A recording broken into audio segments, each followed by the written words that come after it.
Right then, hello there everybody. The town. What's on the dot? All on the town. Lead now. Well, this is a very special episode, as they always are. But this one's extra special because I've kept you out the loop for this whole thing.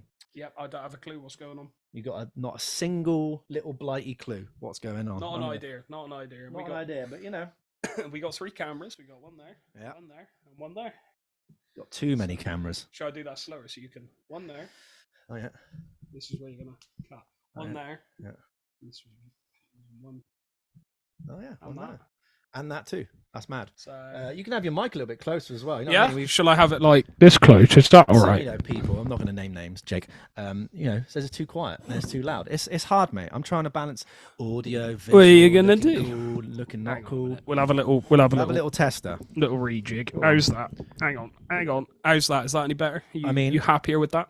The volume level looks good. Yeah? Yeah, it's just sometimes quite hard to find out. But how's it going to look good? This is all about audio. Surely it should sound good. I don't bloody know, mate. It's just too hard, isn't it? But, you know, I'm seeing myself on 3 cameras. Anyways, you know. Big news. It's a very special episode. James, you are completely out of the loop. All he's seeing at the minute is a still of the start of what appears to be a video with our logo on it. And essentially what I want to do is it's going to be a reaction video. Okay. You're going to be reacting to this podcast. This podcast. The podcast has been made without your knowledge, without your... Right, okay. You don't know what's going on. Okay, this is new, all right. So the aim is that obviously this will be its own standalone podcast available everywhere, but then Patreon people will have your reaction and probably my reaction as well to the whole thing too. And you'll be in a little video box at the bottom. Okay, I've got you. For Patreon members. This should be fun. I'm looking forward to this. So there you go. So I'm not going to tell you anything about this. You're just going to watch it. I have notes that give you questions and stuff at the end. Okay. But all I'm going to say is it was funny. Think about the conversation you had with our housemates before they left and what the main conversation of it was. Well, it was about Queen. It was about Queen, but you went on and on about Queen. You went in. Yeah, right? I often do. So that's not the theme of it, but I'm saying keep that in mind because that'll be the funny bits. Okay. So, okay. James Merritt, I'm going to now play this podcast. Do I need to make notes? You don't need to make any notes. All you need is your reaction to it. Can I keep my one ear out and one ear in? One ear in, one ear out, but laugh. We'll probably not pause it. Just go away for a bit. Okay. All right. And I now need to sync this up. So I'm going to do a little 3, 2, 1. You ready? 3, 2, 1.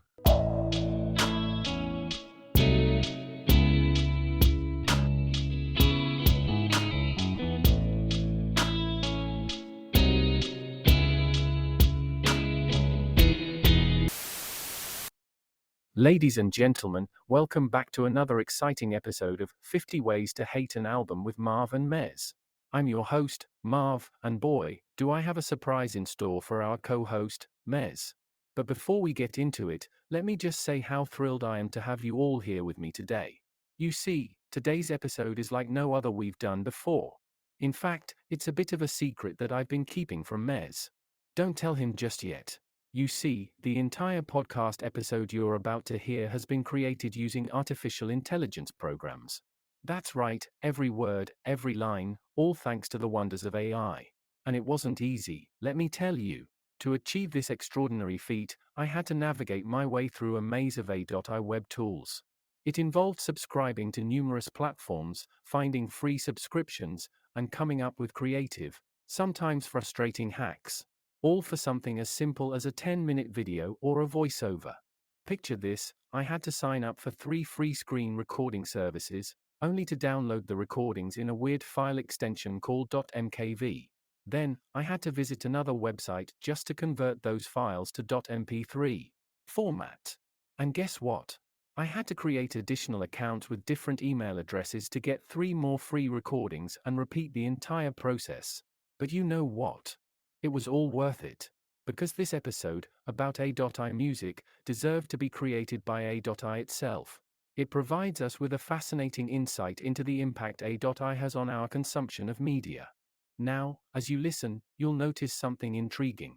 The AI has generated different voices for both Mez and me, along with a narrator. I've done my best to guide you through and provide cues, but ultimately, it's a showcase of AI's capabilities and limitations. It's a testament to the input we give these applications. Now, dear listeners, brace yourselves for a treat. We have a very special guest joining us today. Someone who took time out from their busy touring and recording schedule as a world-famous rapper to be the main host of our podcast. Trust me, you won't want to miss it. So sit back, relax, and prepare to be amazed by the power of AI. 50 Ways to Hate an Album with Marv and Mez proudly presents our first ever A.I episode. Let's dive right in.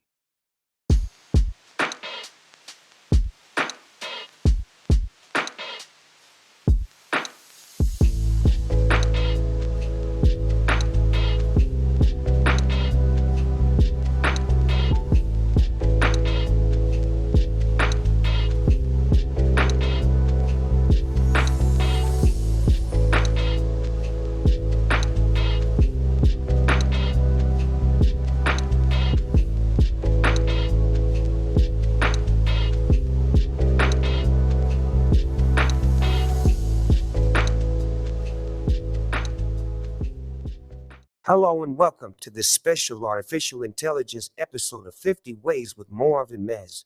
I'm your special guest host for the 29th episode, and it is October 1, 2023. We are in the podcast studio of Marv and Mez's house, and it is 11 now. The coffee is flowing, and we cooked up a bomb breakfast of pancakes and syrup, all from Marv's special recipe. For any new listeners, this podcast is an exploration into music albums that get called bad, terrible, and even unlistenable. Your boys Marv and Mez are here to defend those albums and put their musical knowledge and wisdom to the test to stand up for the albums that get unnecessary hate. I was even featured on episode 3 titled Posthumous Albums. As I appeared on the track, I walked the line from the Johnny Cash remixed album. I gotta say, boys, you did a fantastic job breaking that album down and defending its honor. I loved every second of working on it. This episode is all about artificial intelligence music and the impact it has on the music industry. There have been millions of songs made to sound like I have been singing them. I find it fun to listen to them and dance around my studio like the crazy dog that I am. I can't wait to hear what research Marv and Mez have found on artificial intelligence music. So I'm going to pass the mics over to them and get myself another helping of those pancakes with the sweet sizzle drizzle.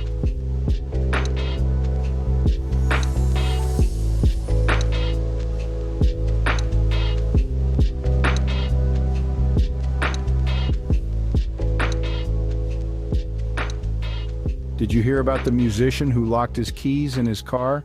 It took him 2 hours to get the drummer out. That's Mez for you, always kicking things off with a joke. It gets a chuckle out of me, Marv, every time. We're two musicians with a shared love for ripping apart albums and a knack for finding humor in the most unexpected places. So, strap in, tune out the world, and let's dive into the abyss of music critique. Welcome to 50 Ways to Hate an Album with Marv and Mez. You know, Marv, these past few months have been busier than a one-legged man in a butt-kicking contest. From the first blush of spring in March to the dog days of August, we've been living out of suitcases and vans and trading sleep for sound checks. As professional musicians, we're no strangers to the hustle. But this year, the tempo was cranked up to 11. Remember that marathon drive from Bristol to Bordeaux? 20-plus hours in a van hotter than Freddie Mercury's stage pants. We arrived at the hotel in Bordeaux, and it was like stepping into a sauna. I half expected to see a bunch of Finns throwing water on the heater, and Marv, you were practically glued to the piano, weren't you? First time performing solo piano pieces at a wedding, and the brides couldn't have chosen more intricate songs if they tried. You practiced for over a week till your fingers danced on the keys with the grace of a prima ballerina. I must say, you did the brides, Cinderella, and Snow White justice.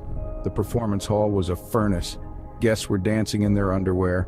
It was a sight to behold, but we kept our cool, belting out tunes as the crowd went wild. And then there was that wedding in Bordeaux. Ah, Bordeaux, where the sun was hotter than a jalapeno's armpit and the van felt like a sauna on wheels. Marv, remember that journey? A tedious drive from Bristol to Bordeaux, the van packed with instruments, amplifiers, and our sweaty selves. The heat was relentless, like a persistent drummer refusing to stop. And the van, well, it was a portable oven roasting us alive. We arrived at our hotel, a quaint little place in the heart of Bordeaux, and the air conditioning was out. It was like stepping into a hot yoga class minus the yoga. The heat was so intense it could have bent the strings on my lead guitar. But the show must go on, right, Marv? Oh, the wedding. It was a surreal experience. There I was, performing solo piano pieces amidst the sweltering heat. The bride and bride had chosen their favorite melodies, and I'd spent over a week practicing them, making sure I hit every note as perfectly as a Freddie Mercury high note. And you, Mez, were on fire with your quips, making everyone laugh despite the heat. And who could forget the brides? They first met each other at Disney World in Florida, one as Snow White, the other as Cinderella. It was like a fairy tale come to life. They danced along to our tunes, their happiness radiating brighter than the scorching Bordeaux sun. The heat was so intense that some of the guests started dancing in their underwear. It was a sight to behold, a wedding reception turned spontaneous summer beach party, and then came the request for Defying Gravity from the Wicked soundtrack.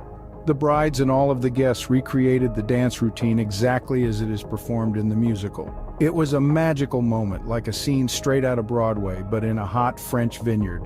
That Bordeaux gig was a goldmine. We earned enough to buy our favorite Disney outfits. I've got my eyes on a Mickey Mouse costume while you, Mez, are contemplating between an Iron Maiden t-shirt or a Biggie Smalls hoodie. And who could forget the Disney princess brides? Snow White and Cinderella tying the knot. Now that's a fairy tale wedding. Ah, Bordeaux, a city renowned for its wine and now for hosting the wedding of two Disney princesses. Our brides, who met while portraying Snow White and Cinderella at Disney World, chose none other than us, Marv and Mez, to provide the musical backdrop for their magical day. Let's set the scene. Picture this, a grand performance hall in Bordeaux, shimmering under the summer sun. The heat was so intense it felt like we'd been transported to the surface of the sun itself. Inside the hall, the temperature was nothing short of sweltering, but did that dampen the spirits of the wedding party? Not in the slightest. In fact, the heat led to one of the most memorable moments of the day. As our music filled the hall, guests began to shed their formal wear, dancing in their underwear. Now that's not something you see every day, and I can tell you, it was a sight to behold. The love story of our brides was as unique as the wedding itself. From their first meeting in the magical world of Disney, through the ups and downs of their journey, to this beautiful moment of unity in Bordeaux, their tale was truly a modern fairy tale. It was a privilege to be a part of their special day, and their story will forever be etched in our hearts. Now let's talk about the music. We had the honor of serenading the guests with a repertoire carefully chosen by the brides. But the highlight of the evening was yet to come. As the night grew darker and the stars began to twinkle, a special request came in, a song that would truly encapsulate the magic and love that filled the air. And then they asked for Defying Gravity. Defying gravity, more like defying convention. Who knew a wedding could turn into a Broadway show? So there we are, Marv and I, still reeling from the heat of the performance hall. The guests, some of them in their underwear, had just finished a rousing rendition of Bohemian Rhapsody, and we thought we'd seen it all. But oh, how wrong we were. Suddenly, a chorus of voices swelled up from the crowd, a single phrase repeated over and over, Defying Gravity. The two brides, Snow White and Cinderella in their past lives, were leading the charge. Now, as a musician, when you're asked to play a particular song, you play it. But this was no ordinary request. This was Defying Gravity from the Wicked soundtrack. As the opening notes echoed through the hall, something magical happened. The brides, their guests, even the old man who had been nodding off in the corner, they all started to move. And not just any movement, they were recreating the dance routine from the musical. It was like we'd been transported to the heart of Broadway, the energy in the room vibrating with every note. Marv was on the piano, I was on the guitar, and together we were the orchestra to this impromptu performance. But the magic didn't stop there. The applause that followed was deafening, and the cheers of the crowd echoed long after the last note had faded, and then the unexpected happened. The brides approached us with a hefty envelope, our payment for the night. I won't disclose the exact amount, but let's just say it was a very, very good night for Switch. With this kind of money, we could buy our own Disney outfits, Marv joked, and we both burst into laughter. Because why not? Maybe next time we'll show up as Aladdin and the Genie, add a little bit of Disney magic to our performances. But for now, it's back to Bristol, back to reality. And after a night like that, who knows what's next for us? One thing's for sure, though. We'll always remember that wicked performance. So, Marv, have you picked your Disney outfit yet? I'm torn between Notorious Big and Iron Maiden. Mez starts off the conversation, his tone light and playful. Marv chuckles in response. Well, you know, I've always had a soft spot for the classics. I'm thinking about going for a Prince Charming outfit, you know, the one from Cinderella? It's a nod to our newlywed princesses in Bordeaux. Mez laughs heartily at this. Oh, you would, wouldn't you? Always the romantic. Well, I'm going to stick to my rock roots and go for a Captain Hook outfit. It's got that status quo vibe to it, don't you think? The conversation then shifts gears, quite literally, as they move on to discuss Mez's current favorite video game, Car Mechanic Simulator. I've been getting into it after every gig, Marv, Mez explains, his voice filled with enthusiasm. It's strangely relaxing, you know? Just getting under the virtual hood of a car and fixing things up. Makes me feel like I'm accomplishing something, even if it's just in a game. Marv listens attentively, his interest piqued. I've watched you play a few times, Mez. It's fascinating how accurate it is. You've got all the tools, the parts, even the sounds. It's like being in a real car garage. Exactly, Mez exclaims. And the best part, no grease-stained hands at the end of the day? Both hosts burst into laughter at this, their camaraderie evident. Their conversation, filled with humor and warmth, reflects their shared experiences and the unique bond they've formed through their love for music and their shared adventures. And that's how our musical journey winds down with a car mechanic simulator and Disney outfits. Until next time, folks, Marv concludes, his voice filled with a mix of amusement and fondness.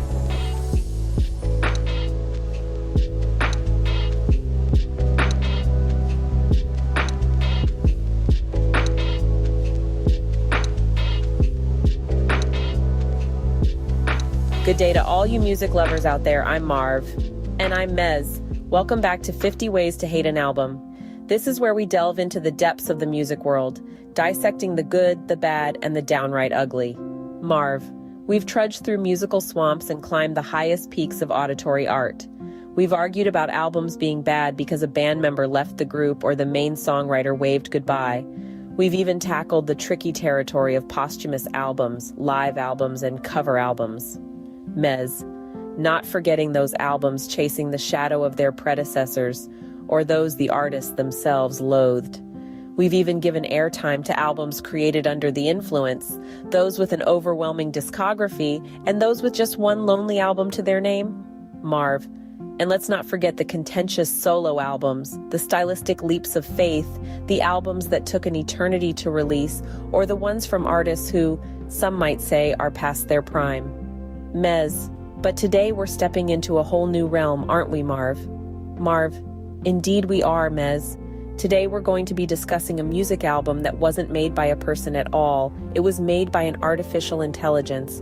So the question we're asking is, can a machine-generated album ever truly be considered good music? Mez, it's like asking if a robot can paint the Mona Lisa or if a computer can write a Shakespearean sonnet. But don't worry, Marv. I've got my Queen analogies at the ready, and my burps and farts are primed for comic relief. Marv, and I'll be providing the analytical insight with references to music theory, music documentaries, and those infamous skateboard videos that shaped my musical taste. Mez, so are you ready to dive into the world of AI music, Marv? Marv, absolutely, Mez. Let's get into it. Is an AI-generated album inherently bad? That's our question today. Now, we've seen AI compose music that's quite impressive. It can analyze countless pieces of music, learn patterns, styles, and even mimic the creativity of legendary artists. This could usher in a new era in the music industry, where AI could potentially assist musicians in their creative process, or even create entirely new genres of music. Mez, hold on, Marv. You're making it sound like we're on the verge of replacing our beloved musicians with machines. Sure, an AI might mimic the creativity of musicians, but can it truly understand the emotions, the stories, the struggles that often inspire great music? Can an AI feel the heartbreak that gave birth to Adele's Someone Like You, or the societal commentary behind Kendrick Lamar's All Right? Marv, well, Mez, you're right. AI can't yet understand or feel emotions like humans do. However, it doesn't necessarily have to. Music at its core is about patterns and structures.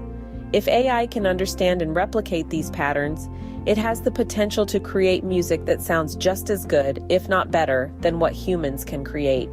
Mez, you're sounding like a robot yourself, Marv.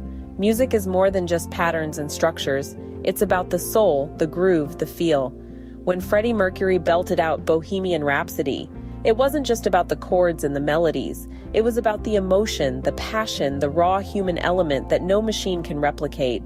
And let's not forget, music is also about making mistakes, improvising, and experimenting, something that an AI with its perfectionist tendencies might not be able to do. Marv, interesting points, Mez. But remember, AI is still evolving. Who knows? Maybe one day AI might surprise us by creating music that's more human than we could ever imagine. Mez, so Marv, are we replacing Mozart with a machine? Marv, well, Mez, that's a bit dramatic, don't you think? The words hang in the air, a challenge to the status quo, a gauntlet thrown down in the face of traditional perspectives. Marv, ever the analytical one, leans in, ready to defend the potential of AI-generated music. He's seen the evolution of music from the punk rock anthems blaring in the background of old toy machine skate videos to the electronic beats that dominate the charts today. He's not afraid of change, he embraces it. Marv, consider the possibilities, Mez. An AI algorithm can analyze countless pieces of music, learning patterns, rhythms, and harmonies at a speed we humans could only dream of. It could create something entirely new, something we've never heard before. It's not just about replacing musicians, it's about pushing the boundaries of what we define as music. Mez, the jester of the pair, isn't so easily swayed. He's got a knack for cutting through the highbrow discourse with his down-to-earth humor. He's seen the same evolution of music as Marv, but from a different angle. He's seen bands like Queen triumph, not through algorithms, but through raw talent and emotion. Mez, yeah, Marv, but what's music without the soul? Can a computer program understand the heartbreak in Freddie Mercury's voice in Love of My Life? Or the defiance in Biggie's rhymes? It's not just about the notes and rhythms. It's about the story behind them. Marv, undeterred, fires back. He's not just defending AI, he's defending the future, the unknown, the untapped potential of technology. Marv, I get your point, Mez, but remember, music is also a form of expression. And isn't it fascinating to think about what an AI, free from human biases and limitations, could express? Maybe it won't be a story of heartbreak or defiance, but it could be something equally compelling, something we can't even imagine right now. Mez, ever the skeptic, isn't convinced. He's seen the glitz and glamour of the music industry, but he's also seen the sweat, the tears, the passion that goes into every note. He's not ready to give that up for the sake of progress. Mez, but Marv, can a machine truly understand the emotion of music? His question, though rhetorical, hangs in the air, a challenge to the future, a reminder of the past. And so the debate rages on, a symphony of clashing perspectives, a testament to the power of music to inspire, to challenge, to unite. That's a valid point, Mez, but it's not about replacing human artists. It's about exploring new territories in music. The advent of AI in music isn't necessarily a death knell for human creativity, but rather a new tool, a new paintbrush, if you will, that artists can use to paint their musical canvases. The question here isn't whether an AI-generated album is inherently bad, but whether it offers a different flavor, a different perspective. It's like comparing a cover album to the original. It's not about one being better than the other, but about the unique essence each brings to the table. Mez, I see where you're coming from, Marv. It's like when Freddie Mercury brought opera to rock with Bohemian Rhapsody. It wasn't about replacing rock with opera, but about blending the two to create something unique. So, in the same vein, AI isn't about replacing human musicians, but about adding a new dimension to music. It's about pushing the boundaries of what's possible, just like Queen did back in the day. Marv, exactly, Mez. And let's not forget, music is ultimately about expression and emotion. AI, as advanced as it may become, is still a creation of human minds. So in a way, even an AI-generated album is an expression of human ingenuity and creativity. It's like when skateboarding took to the streets, it wasn't about replacing traditional sports, but about expressing a new form of athleticism and artistry. Yeah, Marv. And just like the Notorious Big said, sky's the limit. Who knows, maybe the next big thing in music would be a blend of AI and human creativity.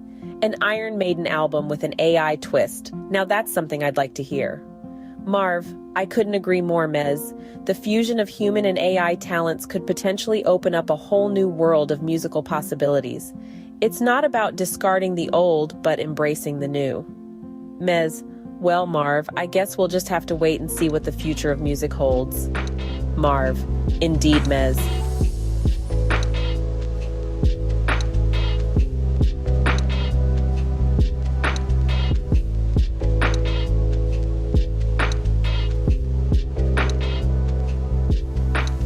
Have you ever wondered if AI could create new music for the Beatles and Queen? Marv ponders, setting the stage for our deep dive into the intriguing world of artificial intelligence and music. He mentions the rising trend of using AI to churn out melodies in the distinct styles of these iconic bands. Then with a chuckle, Mez quips, "Next thing you know, we'll be asking Siri to pen the next chart topper." And with that, we delve into today's big question. Can AI really create new music for the Beatles and Queen? Let's start with the Beatles. Can AI recreate the magic of Lennon and McCartney? Now, when we talk about the Beatles, we're not just talking about any band. We're talking about a band that revolutionized music with its unique sound and composition. Marv, our resident Beatles enthusiast, can tell you that their music wasn't just about catchy tunes. It was a symphony of melodies, harmonies, and rhythms, each crafted meticulously to create a sonic experience unlike any other. Marv would also tell you that the magic of the Beatles lay in their ability to evolve. From the early rock and roll days of She Loves You to the psychedelic sounds of Strawberry Fields Forever, the Beatles were always pushing boundaries, experimenting with new sounds and rewriting the rules of popular music. But here's the thing, can AI really replicate this originality? Can it emulate the creative genius of Lennon and McCartney? The dynamic drumming of Ringo Starr, or the versatile guitar riffs of George Harrison?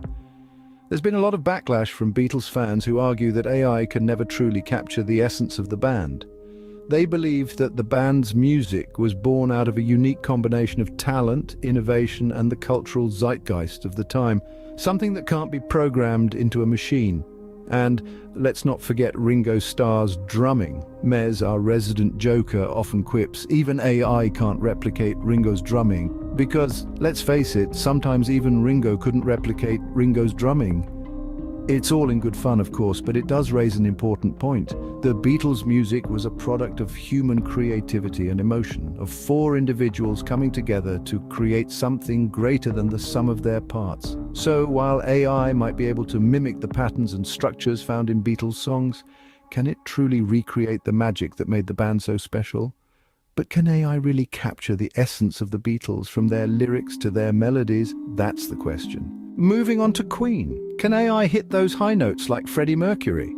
Now there's a question. Queen, a band known for its distinctive sound, electrifying performances, and the iconic vocals of Freddie Mercury, presents an interesting challenge for artificial intelligence. Mez, you're a bit of a Queen aficionado. You've often talked about Brian May's guitar playing skills. I imagine AI replicating that unique sound is no easy task, right? Well, Marv, you've hit the nail on the head. Brian May's playing is incredibly distinctive. His homemade red special guitar, his use of a sixpence coin as a pick, it all contributes to a sound that's as unique as a fingerprint. Can AI truly capture that essence? I'm doubtful. And don't get me started on the backlash from the Queen fans. They're a loyal bunch and they value the authenticity of Queen's music. Indeed, Mez.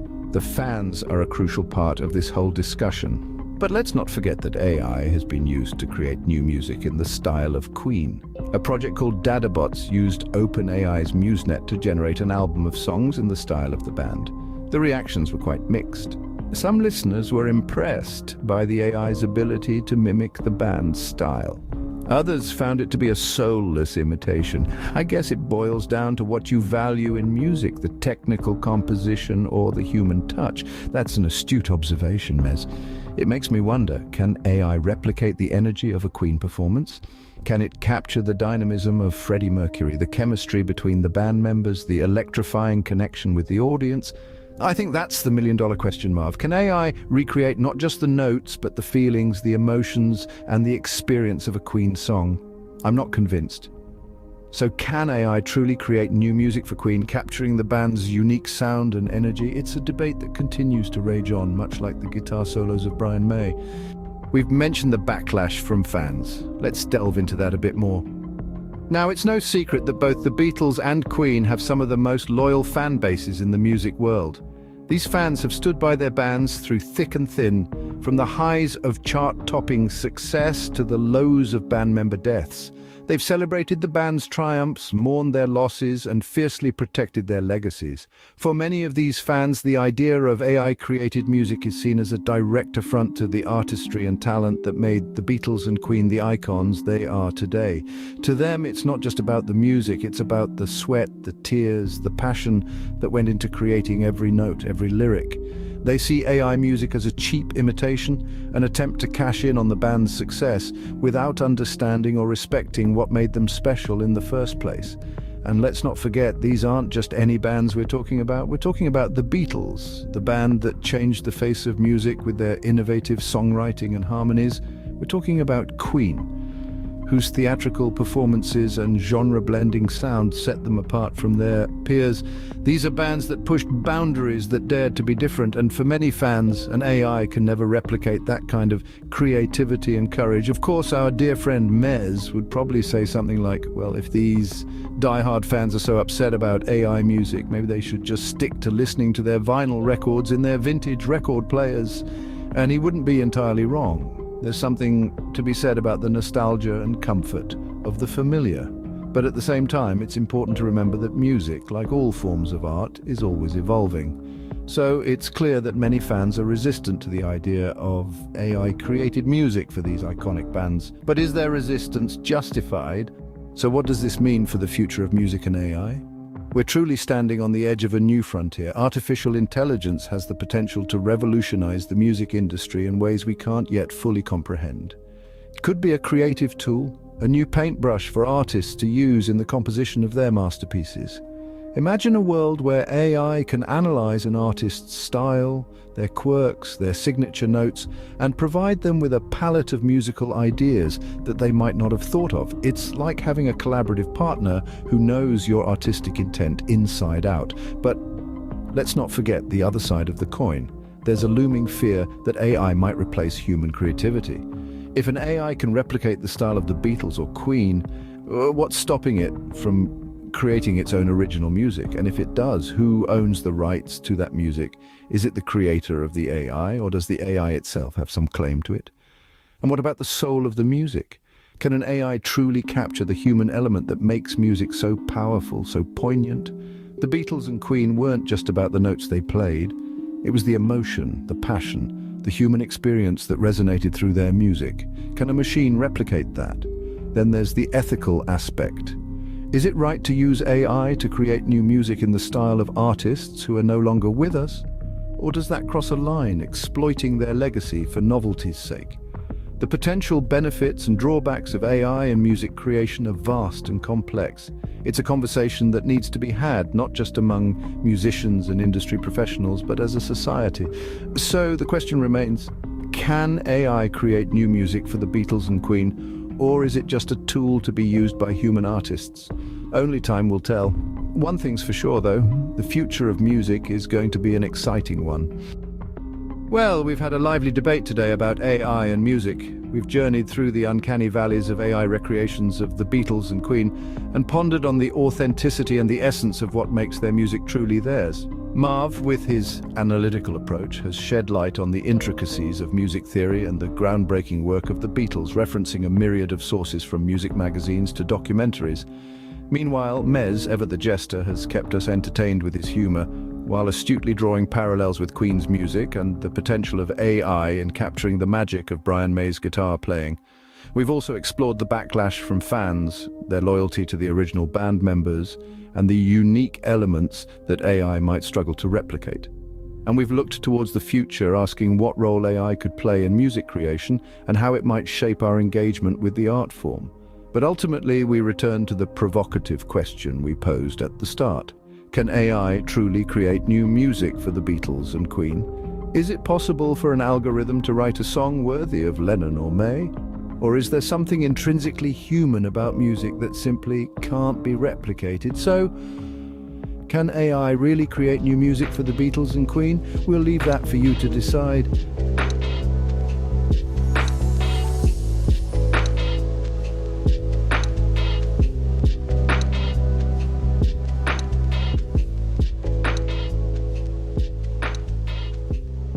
Imagine a world where computers can create music just as well as humans. Is this a dream or a potential nightmare for the music industry?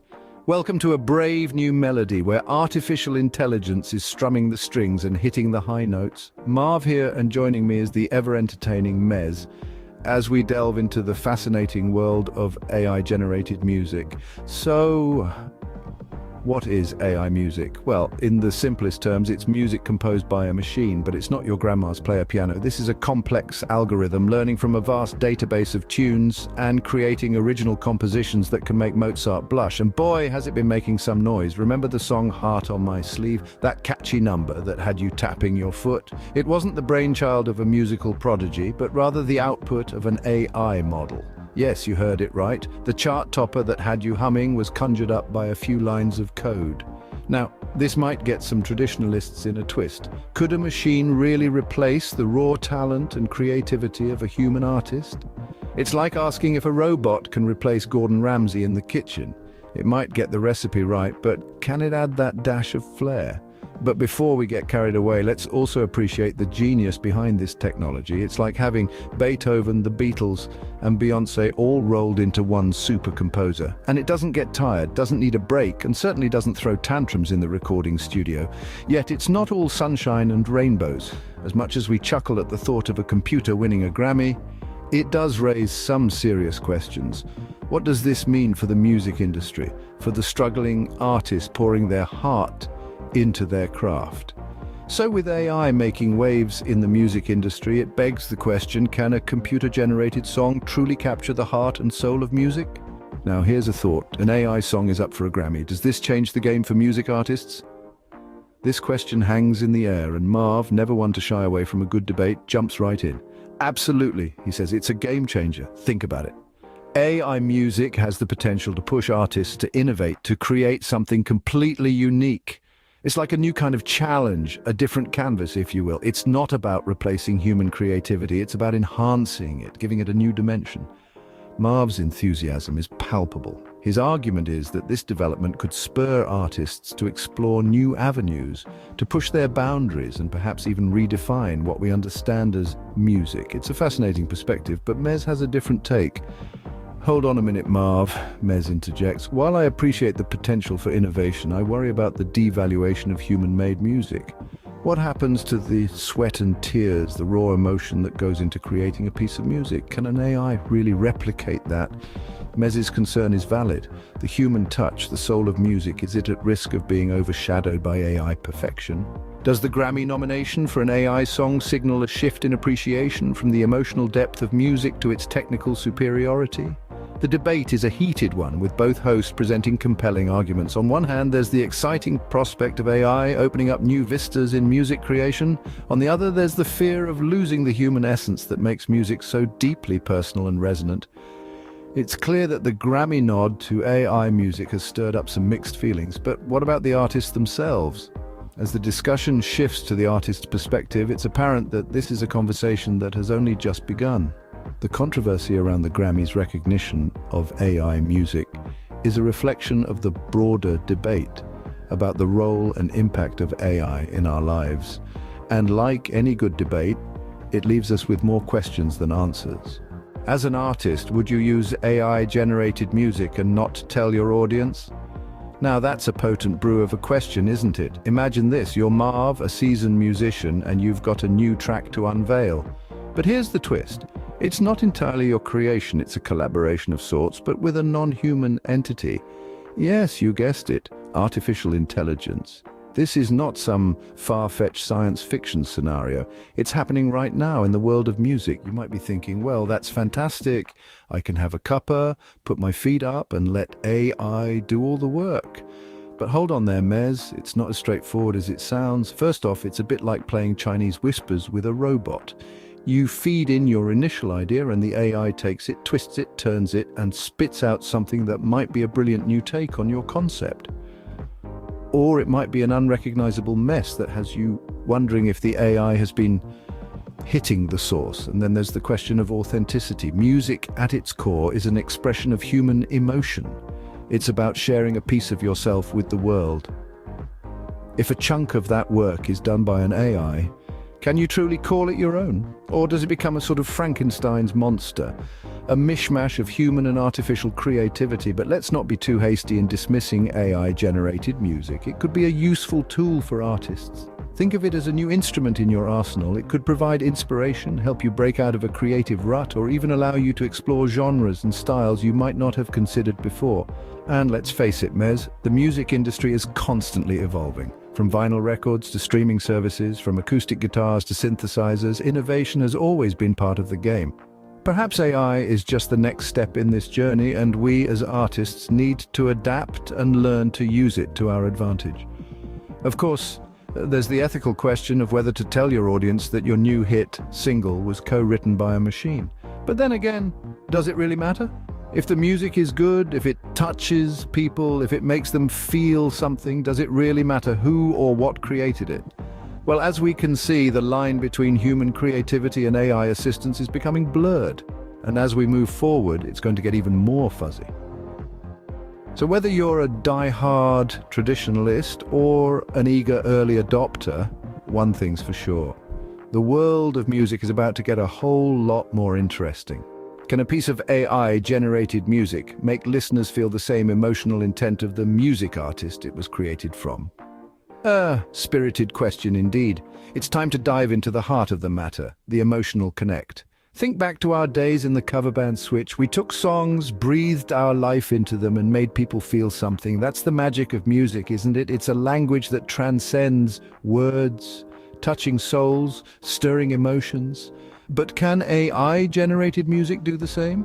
One might argue that music is more than just notes and rhythms. It's about the human touch, the raw emotions, the stories behind the songs. Can a machine devoid of human experiences truly replicate that? On the other hand, let's not forget that AI music is based on patterns and algorithms derived from existing music. It's learning from our emotions, our experiences that we've poured into our music. In a way, it's a reflection of us. And if it can make people feel something, isn't that a win for music in general? But here's the real question. Does it matter if the emotion comes from a human or an AI? If the music stirs something within you, does it matter who or what created it? Whether you're a fan of AI music or not, it's undeniable that it's making people think and feel in new ways. As we wrap up, let's ponder this. Are AI-generated songs from different artists as different as the artists themselves? Imagine the AI music landscape as a vast, diverse forest. Each artist's unique sound is like a different species of tree, each one with its own distinct characteristics. Could an AI really recreate such a rich tapestry of sound? Could it generate a symphony as intricate as a Beethoven or a rap as raw and powerful as Eminem's? Well, we've seen AI music gaining international mainstream attention, like the Grammy-nominated Heart on My Sleeve, a duet between Drake and The Weeknd, crafted not by a human but by an AI. It's fascinating, isn't it? But let's not forget, while AI can mimic patterns, it's still a far cry from the depth and breadth of human creativity. There's something about the human touch, the emotion, the soul behind the music that AI just can't replicate. The transformative impact of AI on the music industry is undeniable. It's revolutionizing the way we create, distribute, and consume music. But at the same time, it's also important to recognize the irreplaceable value of human creativity.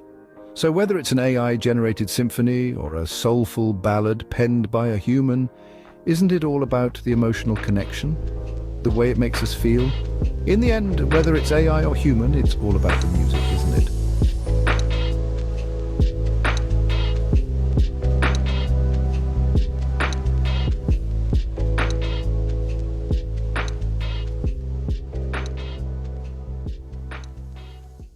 So that's the end of this amazing episode of 50 Ways to Hate an Album with Marv and Mez. I want to thank both of them for being great hosts and for letting me hang out in their podcast studio all day. I want to thank Marv for those tasty pancakes which kept the ravenous dog in me at bay. And we all want to thank you, the listeners, for pressing play and supporting our fun podcast into bad albums. Hang on. I think I see some of my famous friends watching live on the internet. Say hello to the listeners. Hi, listeners. It's Barack Obama here. I'm relaxing in my oceanside holiday home, looking out at the country I was once a leader of, and thought I would see if Marv and Mez had any insights into what I could do to help change this nation for the better. All I learned was that I could be singing Justin Bieber songs on one computer and Taylor Swift songs on another. Hey Snoop, it's Dwight from The Office here. I have to say, I actually enjoyed the episode. Those guys really know how to tear apart an album, and I found myself nodding in agreement more times than I'd like to admit. However, there's one thing that really grinded my gears. I had to give up my allocated break time to listen to this podcast. Can you believe it? It was infuriating. And while I was stuck in my office, guess who had a field day? Jim Halpert, of course. That sneaky prankster managed to hide all my office belongings and hoist my car 60 feet in the air with a crane. Unbelievable. Thanks for the recommendation, Snoop. Just don't expect me to give up my break time again anytime soon. Stay shrewd, Dwight out. Goodbye, everybody.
There you go, mate. That is a 45-minute episode of our podcast. That's... All I did was just put the 4 10-minute videos in line with another, put our photos over the top when we were talking, and then obviously just put the music over the top and whatnot. But I didn't touch a single other thing about it.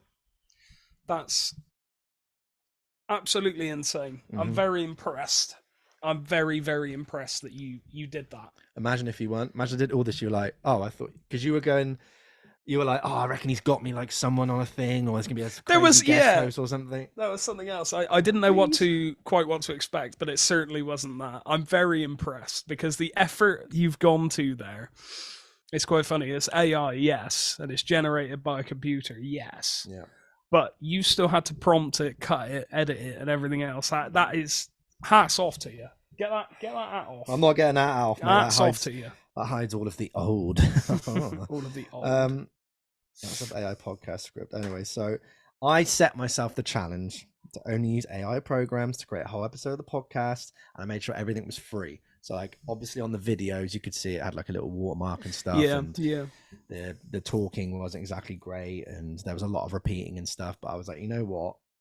To just do that, it still made cohesive sense. Yeah, it did. It still felt like a program. It did. It absolutely did. If only we could have us two, like our voices prompting it, like it sounds like us saying it. That'd be amazing. Yeah. I used ChatGPT to write the script and dialogue. The video generator I used wrote its own script with the prompts that I put in. The image generator to get all the images, which was like you type it in, it'd spit you out loads. Wow. You'd save it. I talked about the face deboring, which was us like pretending to talk, but really it was us singing. Yeah. The music was prompted by an AI site. The only thing I did was edit it together and make a 45-minute podcast. I had the option for what I wanted the voice to sound like on the main sections of the videos. Like, I think I put middle-aged English man. So the two male ones, that was that, and then the other one was a woman. So it just randomly popped it. Yeah. Really strange, but and the guest host Snoop Dogg, Barack Obama, and Dwight Schrute, they were from a text-to-voice app that I got a 3-day subscription from, or trial subscription, and they were the famous voices on it. And then I had Gwyneth Paltrow as well, but I ran out of free image searches, and I had to go on to install a screen recorder, sign up to a screen recorder website to screen record the text document that's talking with them lot, to then convert that into an audio file to then put it over the top. because for some reason I couldn't get past trying to download it, and it was being really awkward because they're just trying to get you loads of money. Of course, yeah. But I managed to do it. I really like the main title picture. I really like the music. Yeah, same actually. Fits the vibe, doesn't it? I'm very that was one thing I was impressed with. So the title music. Yeah. What was your process with that? I just basically went on to, you know, when I was with Dom and we did that weird Euro dance. Yeah, track, right? yeah. It was that website, and I think I just typed in lo-fi hip hop, and that was one of the categories.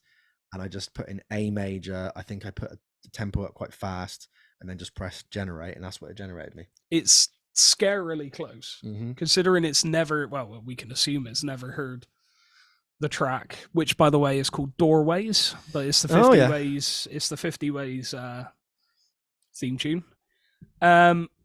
It's scary that it's never heard that, and that's what it came up with. Yeah, it's like it read your brain and went, "Oh yeah, I know exactly what you're after." And I put no prompts in. Really, that was what it spit out. That's very scary, scarily close. How accurate was the Snoop AI photos? Really quite accurate. Really good.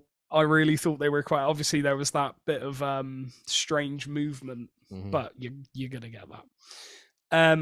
How did you find your photos? That Funny. first one, I'm telling you, funny. I was like, I think all I put in did was look like, very similar. I put in 6 foot man with ginger beard, wears a cap, and then like has vape products on the thing or whatever. And that's all I put for physical attributes. Yeah, and that's you could look like that first person. Oh, definitely, yeah, easily. In fact, I might. What I might get you to do is send me the photo, and I might just work on it and become my AI self. That'd be so funny. That would be something else. So good. Get the tattoos and make sure my hand's constantly doing that. Yeah, it's huge. Just an enormous hand. How was the Bordeaux story? So I gave it prompts of like, okay, we went to Bordeaux. I said how hot it was. I said that we were playing a wedding, and I said that, you know, the Defying Gravity thing, and that they met as Disney princesses. Yeah. And then it just spit out all of that. I think the funniest thing was the fact that it kept it just kept saying more or less the same story, but in a roundabout way. It was just like recycling it. Loads. Yes, Marv. I found it to be very hot, and we then discovered that they were Disney princesses, and then they stripped down and they had a great time. And then you were like, yes, Mez, correct. We had quite the discovery when we saw that they stripped down and they danced and they were Disney, you know what I mean, roundabout ways. But the the cohesion of it, the actual conversation, it is scary. And the whole time, actually, I was thinking about this. So I'd say it's related. It's a bit tangenty, but it's still related. We love a tangent. I think it was Facebook who had them. There was like 2 robots that had AI in them, and they were talking to one another. And then one day, whoever was looking after them came in to find that they were talking to each other in their own language. It's so scary. So they then went, let's switch them off. Let's switch them off immediately. And it's kind of strange. It puts me in that mindset of there's a mind-blowing fact, which is eventually science will not be able to go any further. Like, we will have reached the peak of it, and that's that. And we are now having computers conversing with themselves in their own languages that we can't understand, by the way. Yeah. And that's just as amazing as it is terrifying. And it can internalize information zillionth of a time quicker than it can. It can knows, learn. It knows what we know. Yeah, exactly. That's the point. We don't know what it knows. Because in reality, you freak. It all it would have to do is be connected to the internet, and it's going to know pretty much 10 million times more. Pull than out the everyone Wi-Fi, else's. man. Yeah, exactly. And it's very it's scary, but I don't know, the voices when I got onto the Patrick Stewart one, it was like it's like I phoned Patrick Stewart for a conversation. Yeah. It's crazy, man. The way it flowed so well. Yeah. Even I was confused. I was like, well, does it use like a skeleton that then just puts the information in? But I think only there was one bit I edited out where it was like a little bit too long of a pause. Yeah. But Yeah, so like it was a prompt where you could choose up to 10 minutes of a video, and you could do, it was like a YouTube short, YouTube explainer or something, and you put in the prompt like I think I put in, I want you to make a 10-minute podcast thing about AI music. I put like the Queen versus the Beatles one. Can the Beatles and Queen albums do this? And like, what would the fans say? And all these things. Go on, what would the fans say? Good, what you gonna say? And it spat out that. Insane, usable. If I never told you that was AI in terms of, let's say I just played the audio to you, I could definitely, even though I know it's AI, I feel like I wouldn't think that was AI at all. It's quite crazy because if you'd have come in and been like, "Oh, Mez, so someone who sounds strikingly like Patrick Stewart has just done a podcast episode very similar to what we do it on," and you played me that, I'd be like, "Wow." Yeah. Yeah, So I mean, imagine like, if I had scary. if I paid, I don't know, money for like a premium celebrity voice to narrate the whole thing, Exactly. and you just be like, then that'd be the thing that you thought it was. Yeah. You'd be like, oh my god, you actually got Snoop Dogg to narrate the whole episode. Patrick Stewart, yeah, it'd be mad. Which then strikes the question of, okay, if it's that good, because if you didn't tell anybody, if I didn't tell anyone, that wasn't AI Snoop Dogg. Paid extra, and it was like paid extra to get a nice premium thing. That's scary thing. You can go, Snoop Dogg's narrated our episode. Come on, everybody! You get all this. You got the views, and you get money and monetization stuff. And people are like, I don't like that, because then if people do stuff that either doesn't like with their morals or values, and then you're attached to it, like if your song was like, okay, used for, an anti-gay rally or something that's completely against your morals, but you'd just be like, what the fuck? But if it's an AI version of you speaking, you'd be like, what the like. What can anyone you do can make it? That? I mean, you could argue, because it's my voice, I very much have artistic license at that point, because it's my voice. But if I don't know what I'm going to make the assumption that the laws are going to change around it. Yeah. I mean, the thing with the AI tune being given a Grammy. Is that an actual thing? That's true. Yeah, I looked because I was doing this. I had the brainwave when I was walking back. I was like, well, if I'm going to do an episode about AI, could I make it so an AI actually does the episode? Yeah. And that Weeknd and Drake song is apparently been eligible for a Grammy. It's called Heart on My Sleeve, and it gained loads of attention. I would go and listen to it. It's like, you'd never know. You wouldn't. You just never know. And this is kind of the point, isn't it? I mean, things are changing, and despite the all the assumptions AI made about me, I do believe change is good, and I do believe that it is. Oh, I got some curious. Quotes. I got some quotes. It's very it's very interesting to see where it's all going to go. It really is. It really is, and hopefully it's more for good than bad. But I mean, you get that anyway. Yeah, you're going to get the good and bad. The Bordeaux story kind of made sense and was true. I don't know if I actually said that, but the Disney outfits: Aladdin and the Genie, Notorious Big and Iron Maiden, which Prince Charming, and then my favorite, Captain Hook with its status quo vibe to it. Because you got to keep it rock and roll, mate. I have. To be fair, I'm very rock and roll through and through. We need to choose one of those for Halloween. That'd be great.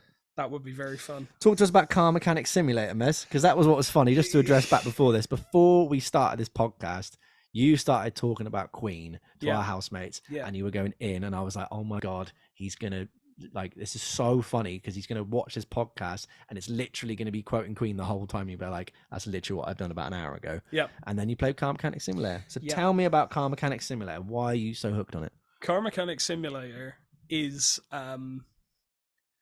I don't know. I'm a very physical person. I like to do things with my hands. I like to play guitar. I like to fix stuff, And other stuff. Yeah, like washing up and opening jars and washing down. Yeah. It just, I don't know. It appealed to me when I was around a friend's flat, and they had it. And over lockdown, I had a very large obsession with a similar game called Power Washer Simulator. I remember you saying that, yeah. Which was incredibly satisfying. So I I had that, and then I was shown this Car Mechanic Simulator.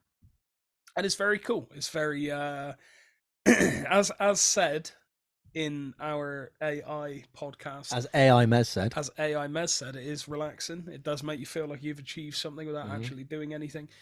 And that's simply it. It's like I could put my brain on ice for a bit.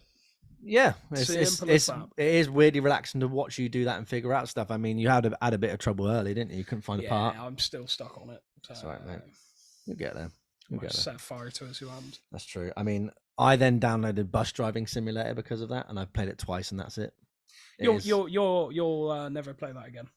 No, I mean I've deleted word cookies now. Remember, I got obsessed with that for about a week. I played that on gigs during a DJ set. I was that obsessed with it. That lasted for some time, and then that was it. Never again. My favorite quote: "And my burps and farts are primed for comic relief." That's the best line ever written by AI technology. I think it might be. It really is. I challenge anyone to find a better line than that, because you won't. Mm-hmm. You just won't. This one's good. He's seen the glitz and glamour of the music industry. But he's also seen the sweat, the tears, the passion that goes into every note. Yeah. But that's cool, though. I think it's a bit over, like, fantastical. I was going to say, I certainly wouldn't call what I do for a living seeing the glitz and glamour of the music. You know what I mean? It's very glorifying, but also you do see glitz and glamour. Yep. And there was a summation of you in that episode, which I think sums up you perfectly, even as a person, actually. So, here we go. Mez has a knack of cutting through the highbrow discourse with his down-to-earth humor. Because I think that if things get a little bit too, like, and this is not to say that you're dumb or you can't get into high intelligence stuff. I think if something's getting a bit too convoluted, or people are getting way too in the nitty-gritty and over-analyzing of stuff, you just know how to be like, yeah, but blah, blah, blah, blah, blah, and it's like really, really funny. And then everyone just goes, oh, yeah, and it's really lighthearted and stuff. You can just kind of cut through it. It's kind of, I'm not stupid. I do enjoy the humor side of it. I do enjoy having a bloody good discussion as well. But no one's asking me to join Mensa. I know, but they don't need me, and I don't need them. Ever. The things I liked the male narrator on the Beatles versus Queen segment, and at the end, so realistic and human-like. The fact that we do this the fact that we could do this as part of our research when writing our own episode to then expand on anything that's generated will help us streamline and come up with points we might not have come up with. So I think I might actually use ChatGPT a lot now. So if we got an episode which... Can you hear that? That's all of our patrons suddenly just dropping their subscription. Thank you for sticking by us.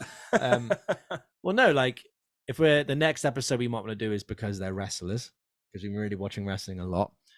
You could go, write me something about, the history of the WWE or WCW, all these things, and it gives you a precise thing that you could then fact check again, but you're not starting from scratch. No, because that's the hardest thing, is like, okay, I'm going to sit down and like I write a script and I'm kind of like, okay, I don't know how to start this.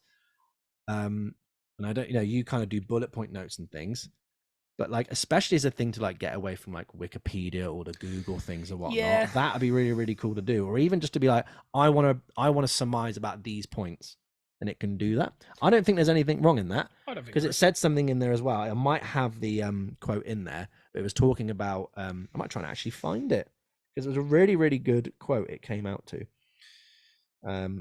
Imagine a world where AI can analyze an artist's style, their quirks, their signature notes, and provide them a palette of musical ideas they might not have thought of. It's like having a collaborative partner who knows your artistic intent inside out. That's a great line, yeah.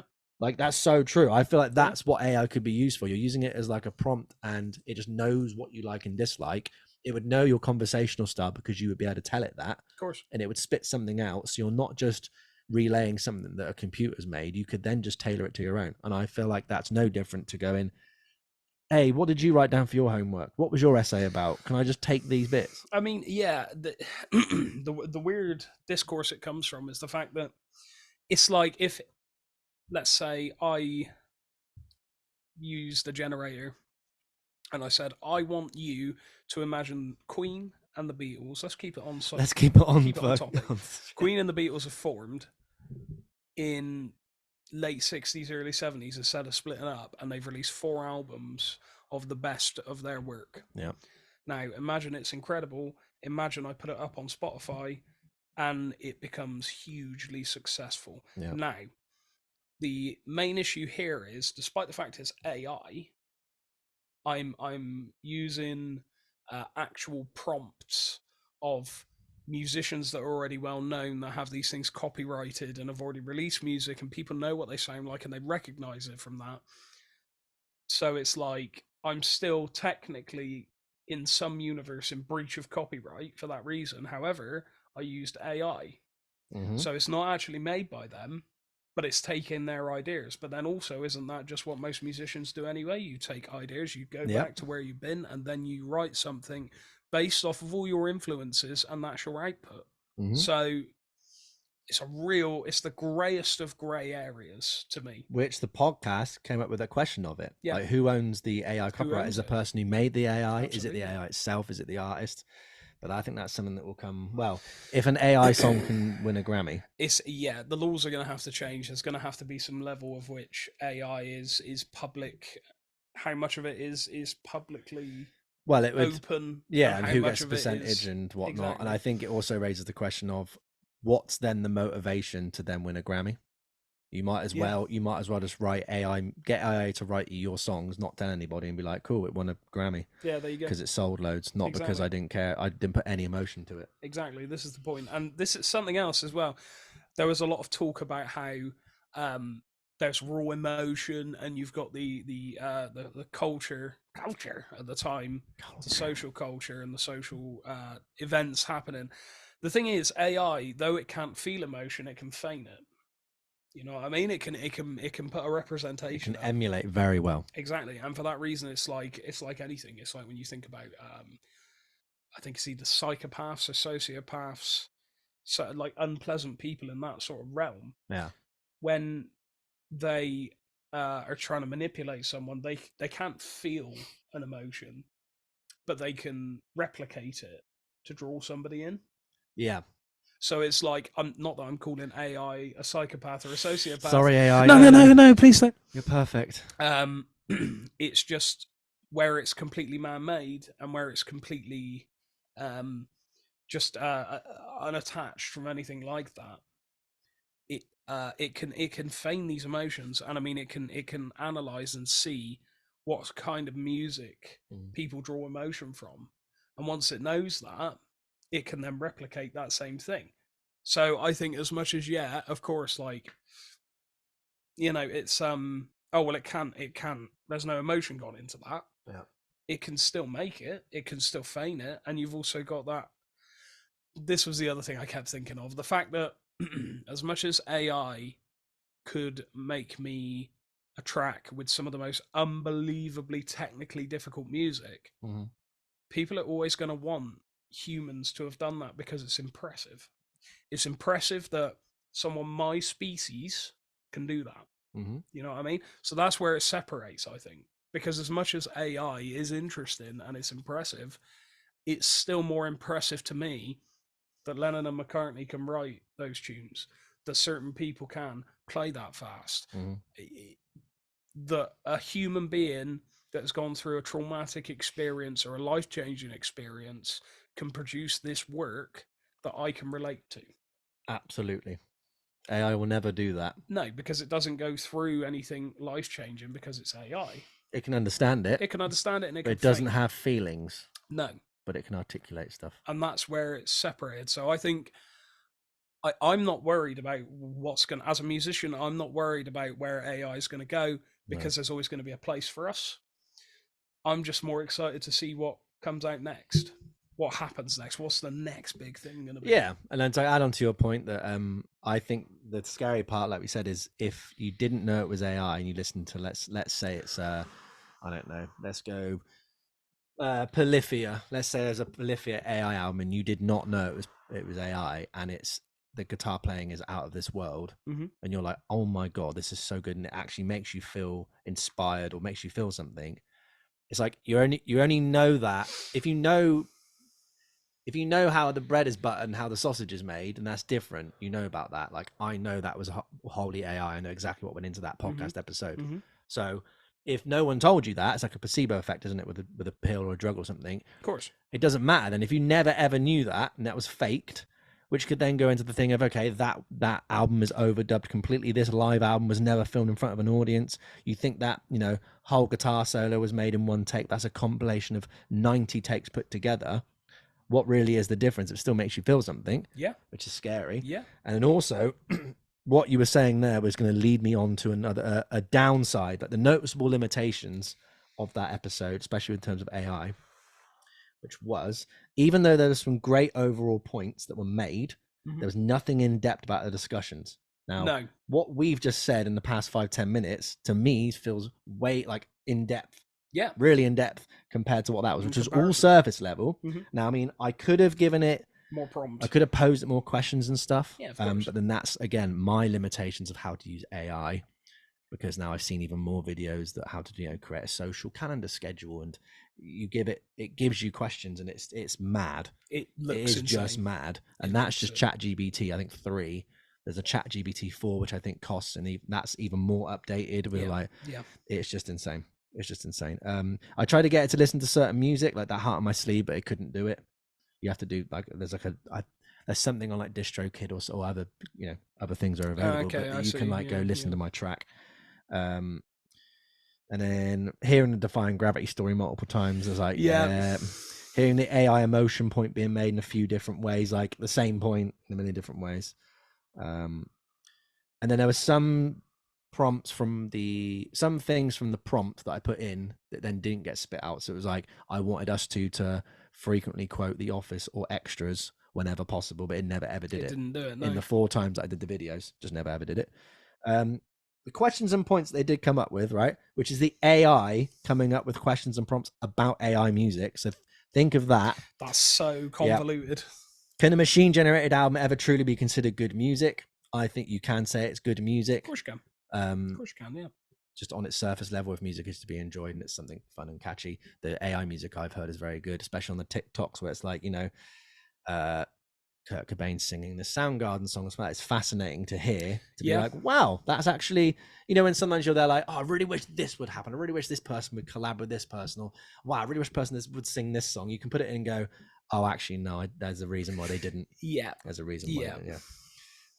Is an AI generated album inherently bad, or does it offer a different perspective? Now, I think it does offer a different perspective. Definitely. I don't think you can say it's bad, because it's all dependent on a human prompt still. You're kind of making it bad. Yeah, I mean, you wanted to make it bad. You've also got the other thing of like,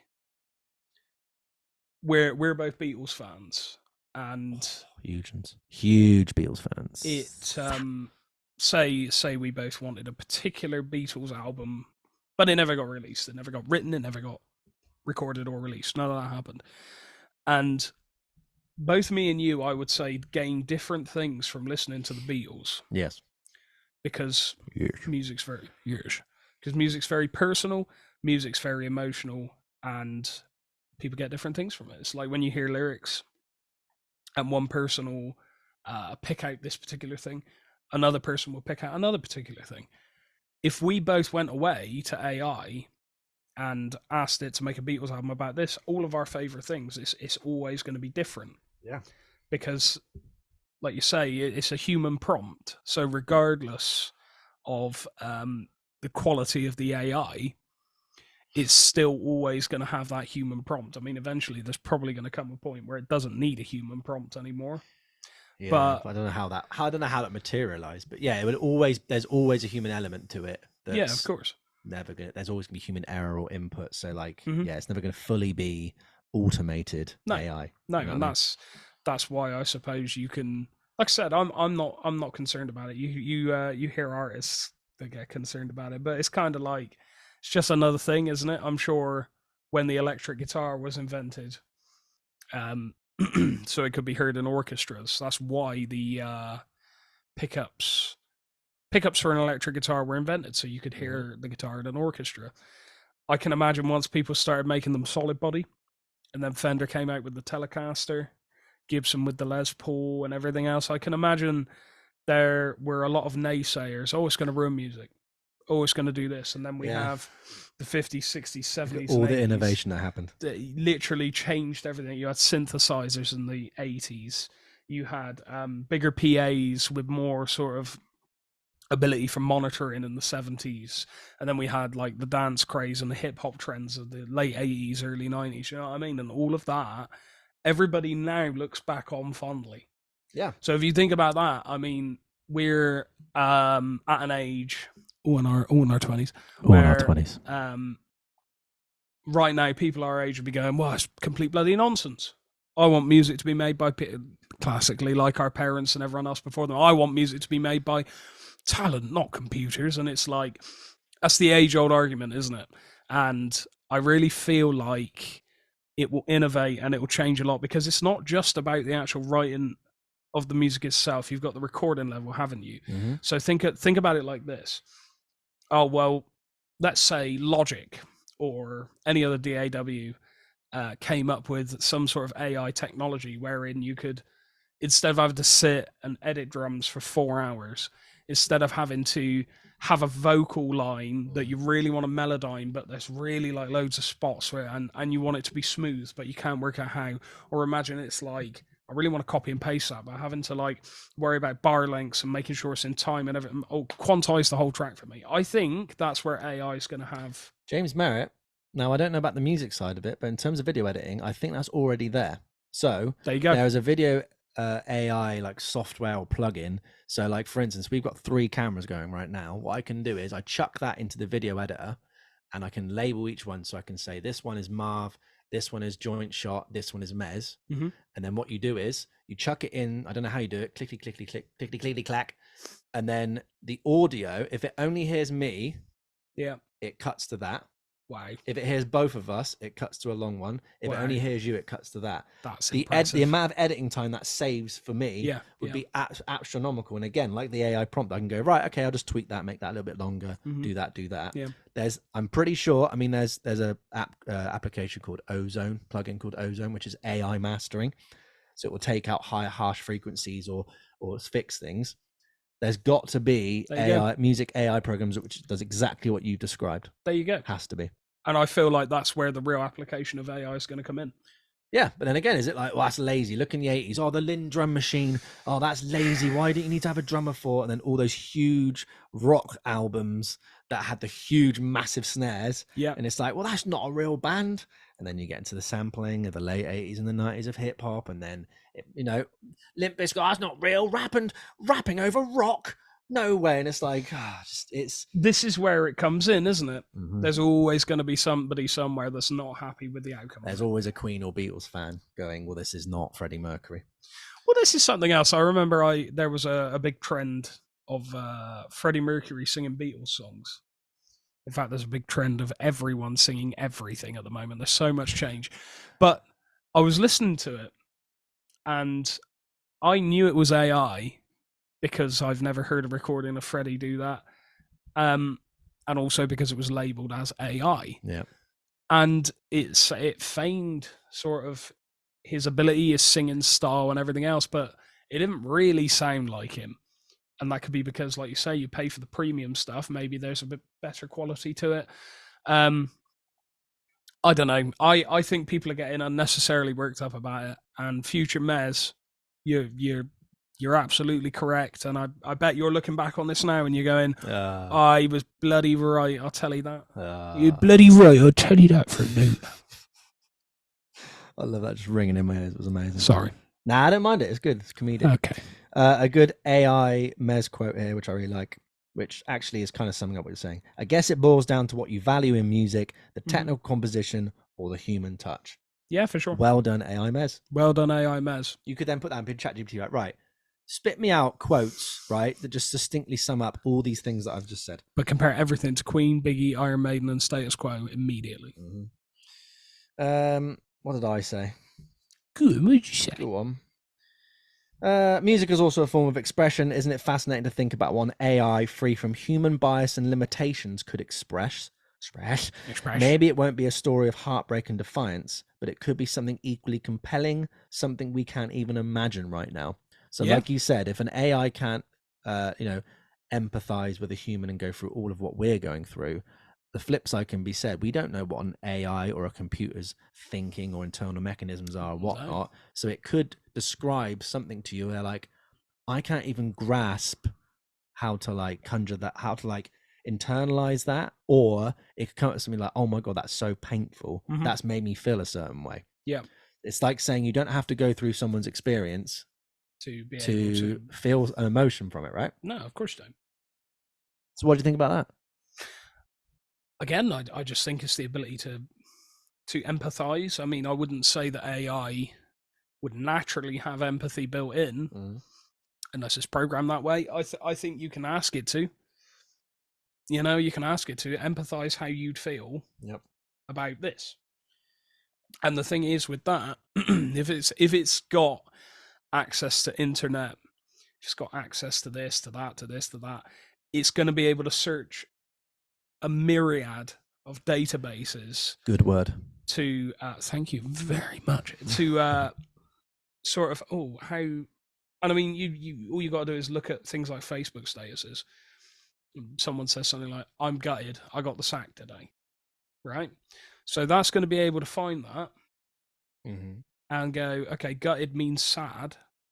And then if I went, I lost my job, I'm sad, or I lost my job, please write a song about it. It's going to be able to have that. But then again, it's still going to be a little funny because of the amount of databases that it's probably searching will come up with conflicting outcomes. But then, I lost my job today, couldn't be happier. But the more input and the more data you give into AI services, ChatGPT, anything, the more detailed it's going to be, which is scary. I'll have to show you. I don't know. Have you ever used ChatGPT? I have, yeah. And how did you find it?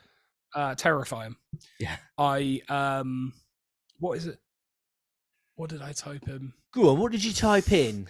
I think it was something along the lines of, that's what it was. I asked it to type or give me a plan for releasing an EP. And not only that, but the singer in Elucis at the time also was getting it to write Premier lyrics. metal band. Getting to write lyrics. And it was coming out with some quite interesting, which which I think is good, which you can read some, and I'll add on to that. It's not about replacing human talent, it's about enhancing it. Yep. Which is what Marv AI said. And if the music stirs something within you, doesn't matter who or what created it. But remember, that's the AI telling me that. So who and what do I believe? That's the point, though, isn't it? I mean? That's the point. I've also got an AI tool to show you, which you can choose how much you want to break. It does to-do lists, right? So you could write that. I want to make a 4-track EP in 2 months' time. You can tell it how much you want to break it down by. It breaks it down, and then you can break down the subtasks. So I'll show you that. Yeah, it's absolutely mad. But you find that, and I'll keep talking. Keep talking, big man. So what did you say then? The narrator said something about that an AI can't really grasp the imperfections, improvisations, and experimentations of human-made music, as an AI has its perfectionist tendencies. I think that's a really great point and analogy to use when we as humans get stuck in a perfectionism rut.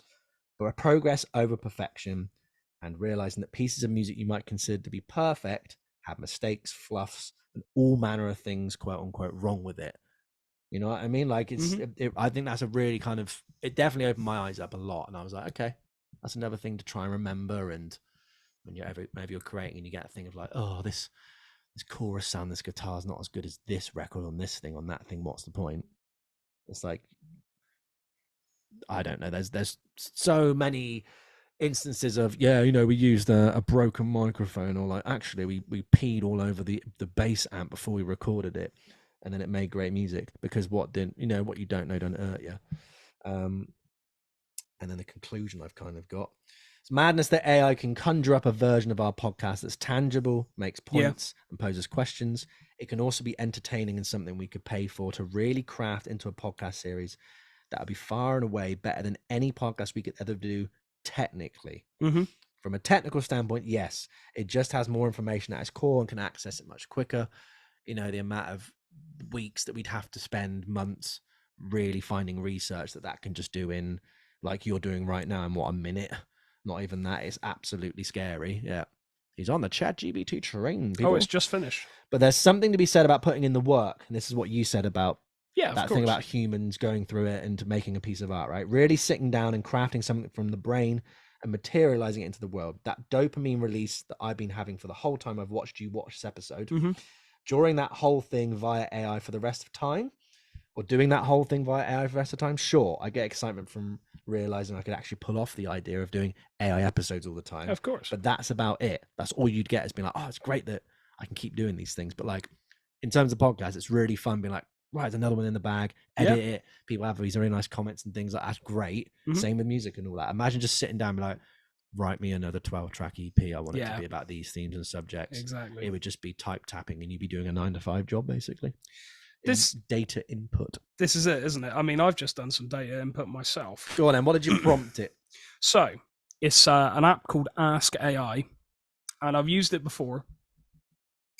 I had to re-download it, but in the time it took you to outline everything there, I downloaded it, I asked it a question, and it gave me an answer that long. That is huge. Just you've done about 4 flips on your thumb there. So the question I asked was, I'm currently talking on a music-based podcast discussing AI and don't know what to say. What should I say? The urge not to do an insight. Yeah, I know exactly what you mean. When discussing AI in the context of music on your podcast, you can explore various aspects and topics related to the intersection of AI and music. I've not spent a penny on any of this. This is a free download.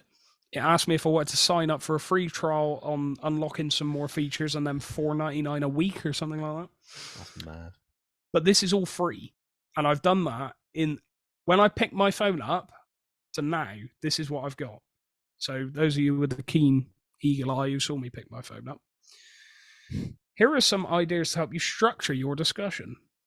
Introduction. Briefly define AI and its role in the music industry. Mention some notable AI-powered music applications and projects. 2. AI in composition and production. I'm not going to read it all because there's a lot. 3. AI in performance and collaboration. So what it's done is it's given you the things you're reading, and then little subheadings. And then little little bullet points. 4. AI in music recommendation and discovery. Explain how AI algorithms are used to personalize music recommendations for listeners. Now, that's a good thing. I like that idea. Discuss the impact of AI-driven music streaming platforms on the music industry. Examine the potential of AI to help discover new music and support emerging artists. Then we got my favorite subject, AI and copyright. Yeah.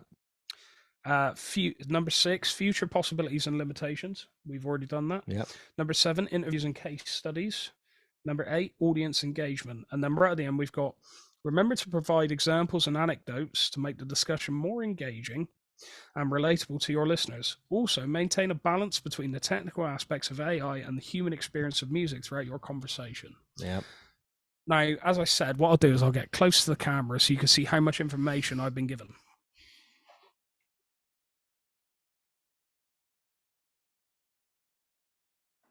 That's completely free. And I've done that in no time at all. Yeah. So what I think what we should do now is have a little experiment with our listeners. What I want you to do, I'm going to keep this app on my phone. And I want you to ask me to ask it. At some point, what I think would be a cool idea is I want it to prompt, like you've done here. Yeah. But instead of allowing the AI to do it, we should literally just get it to write us out a couple of scripts and a couple of ideas, or just something like what album considered universally bad should we discuss next and defend?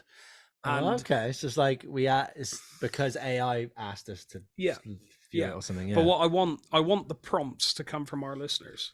Okay, what you mean? You mean like what we're going to write into the AI? Like what is the prompt? What is the question? What is the paragraphs? Yeah, that's That's what I think would be a good idea. On the other hand, future Marv, you could just be talking. I could just be talking to you as you're cutting this section away. Okay, yeah. Well, this is a little was it breaking the fourth wall? This is editing. Yeah, go on. Yeah. But no, I think that'd be a cool idea. We get our listeners to send us prompts to send to Chat AI. Yeah. About what album we should listen to and defend, or we could just get them to ask us to ask it questions, and then we could do the activities that it suggests. AI, I'm shaving my head and it hurts. What should I do? Stop shaving your head. I like both of them. I like just random, like a Q&A, but we put it into Chat GPT or any AI script program. And then, if anyone wants to like pick an album for us to like go over or things like that, we can then chuck that into there. We'll figure it out. We'll figure it all out and tap it and stuff. We'll get a group of small guys to do details. It'll be fine. We're big shots now. We are big shots, 3 cameras, a ring light, a whole living room to ourselves. I just bought a notepad that I can wipe clean every single time and upload and scan the document all free of charge on my mobile phone device. That is something to behold. Who knew Amazon would be, the source of all life? But what you reckon? You reckon we're? I reckon we might be finished with that one. We're just about there. That was very, very interesting, very insightful. I'm glad you loved it. Yeah, it's great, man. I think it was very, very cool. Can we do the same again for the next one? Just always AI. You'd be surprised. Well, I think the next episode we can do, let's say, because it's wrestlers, because we're on a wrestling hype right now, and I feel like that'd be very, very good. You want a war? If you know, you know. You're gonna get one. Knock at the door. We should get him on. And then we got. And who's your favorite wrestler at the minute to watch with the minging theme tune? Who's your favorite wrestler to watch with the minging theme tune? Steve Muffin Blackman. I do also love Norman Smiley. Norman Smiley is wiggle. Norman Smiley is he's you great, as a wrestler. Man. I tried finding him on Instagram the other day. I don't think he's there. Oh man, he's too old school, man. Too old school. Well, that can be a conversation for the next podcast. And here's the classic line, which won't take months to come out. Ha ha ha ha ha. Yeah, we took ages. It'll take long, but we appreciate. Well, I'll try not to make it take long. I'll try to do something with it. I tell you what, we could just get like a couple of AI bots to like make our podcasts, chuck them out, and not tell anyone. Why don't we just hire 2 people that look like us and then write the AI prompt script and then just get them to read that? And then they've got to sit here and I'm not paying them, by the way. They should love the fact that they're great to. I'll get AI to pay. Imagine that. Pay for my dinner. Pay for this. Jesus. I mean, AI pay could work. Anyway, I need to urinate. So thank you, listeners. Thanks for sticking with us. Thank you very much. Make sure you buy all our merch and keep on rocking, baby. Very cool.